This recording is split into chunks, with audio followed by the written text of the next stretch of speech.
Everyone's confused about where AI careers are heading. The noise is deafening. I've spent 25 years in enterprise technology. I've seen every shift since the early 2000s. This one is different, not in degree, in kind. The career paths forming right now are invisible to most people. They're not on LinkedIn job boards, they're not in the org chart, but they're real, and they're where the actual work is moving. To understand what's happening to AI careers, look back at the 1990s. Remember the Webmaster? One person built the site, managed the server, designed the graphics, wrote the copy. Today, those are 6 different jobs. The same fragmentation is happening to AI engineer right now, except instead of taking a decade, it's taking 18 months. 2 years ago, if you could write a prompt and call an API, you were an AI engineer.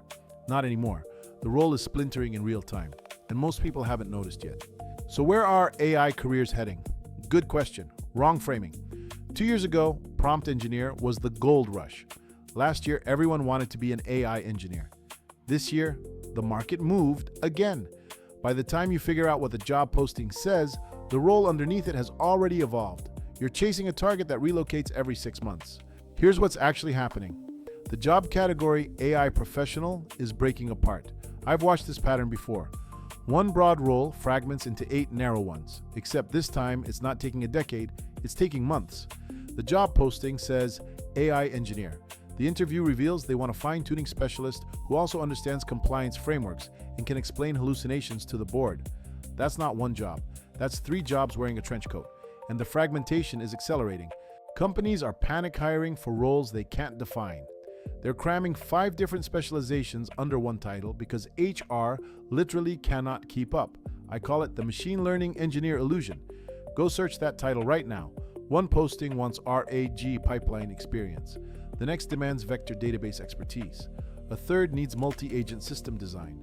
Another wants LLM fine-tuning. They all say ML engineer at the top. These are not the same job. They're not even adjacent. It's like posting for internet person and expecting someone who can do front-end, back-end, DevOps, and graphic design. Nobody can do all of it. But the job description hasn't caught up yet. So let's zoom in on the hidden layers. These generic postings, they're hiding specific specializations being driven by frameworks like LangGraph, Crew AI, and AutoGen, basically the Ruby on Rails of the AI world. First up, the agent orchestration engineer. Next layer, memory.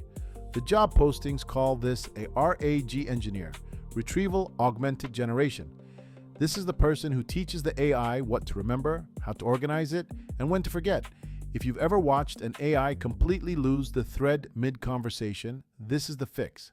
It's not about storing chat history.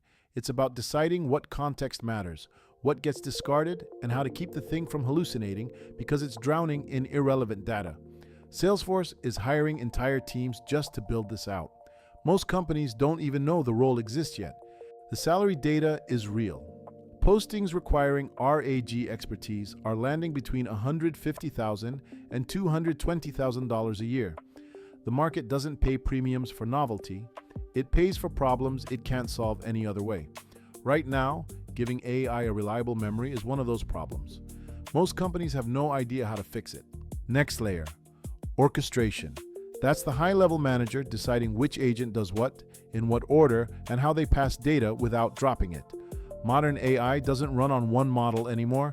It's a team, multiple agents, different specialties, solving pieces of the same problem. The orchestration engineer is the one making sure they don't all talk at once. Or worse, sit there in silence waiting for someone else to move.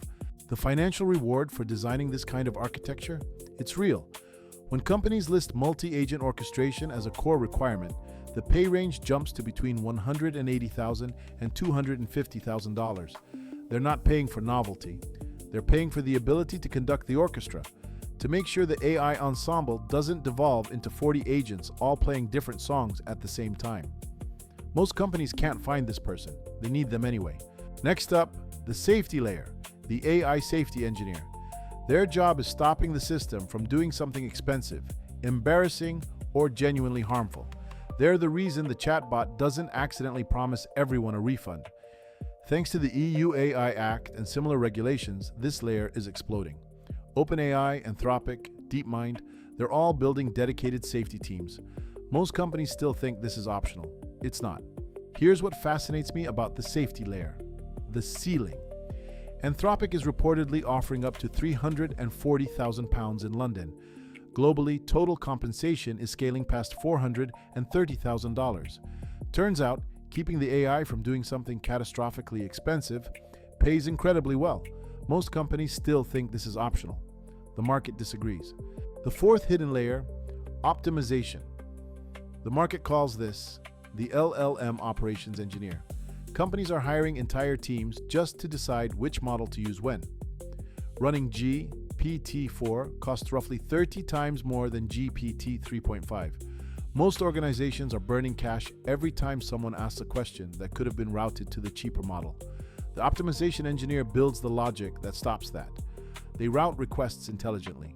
They turn what feels like magic into something that doesn't bankrupt you by Tuesday. It's cost control disguised as engineering. The money here is real.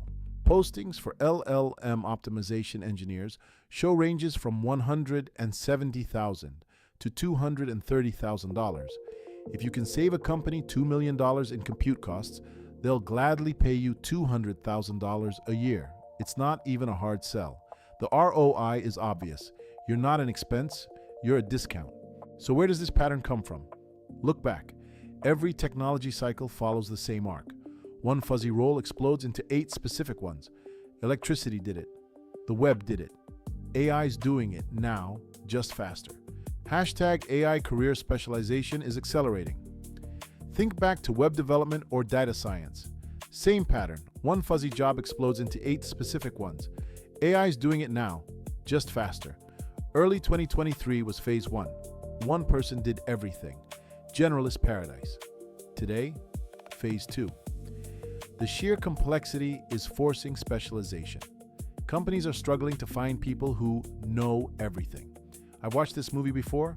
The difference is the timeline. Over the next 12 to 24 months, we hit phase 3. Formal recognition. New job titles become standard. Universities finally roll out degree programs.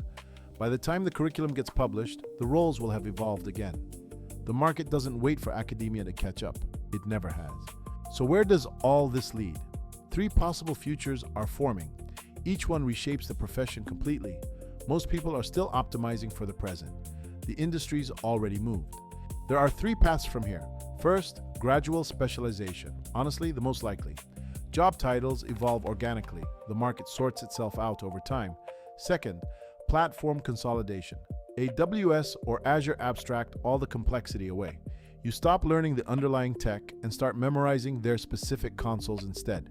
You become a certified expert in someone else's walled garden. Third, rapid automation. Less likely, but worth watching. AI tools get good enough to optimize themselves. The orchestration engineer becomes obsolete because the agents handle their own coordination. I've seen companies bet everything on option 2. Their vendor got acquired 6 months later. So, what do you actually do about this? Here's the 90-day plan. 3 months to position yourself while the market's still figuring out what these roles even are. Month 1. Pick your layer. Download a free framework. LangGraph or Crew AI work. Fine. Build something small. Figure out which part you actually enjoy. That's your first 30 days. Days 31 to 60. Pick that one component. Join the Discord. Read a few research papers. Build a tool that solves a real problem, not a demo, something someone would actually use. Days 61 to 90. Write about it. Answer questions in the community. That's how you build authority, not by claiming expertise, but by demonstrating it in public where people can see your work. 3 months. That's the window while everyone else is still waiting for the job description to stabilize. Here's a quote that captures where the market actually is. The generalist phase is ending. The specialist phase is beginning. The frontier labs building the massive core models, they get the headlines. The engineers who can take those models and build reliable, orchestrated, memory-safe infrastructure for actual businesses, they get the jobs and the salaries. The hype chases the shiny thing. The money follows the person who can make it work on Tuesday morning when the CEO has a board meeting. Where AI jobs are really heading. So here's where this leaves you. Stop asking if you should learn AI. That question expired 6 months ago. Instead, pick the frustration. Memory, orchestration, safety, cost control. The specialist phase is starting right now. The jobs of the future aren't hidden. They're sitting in plain sight, waiting for someone to name them. Figure out the specific problem you want to solve today. You'll write your own job title tomorrow. The companies that understand this in the next 12 months will hire the people who don't. Follow for more.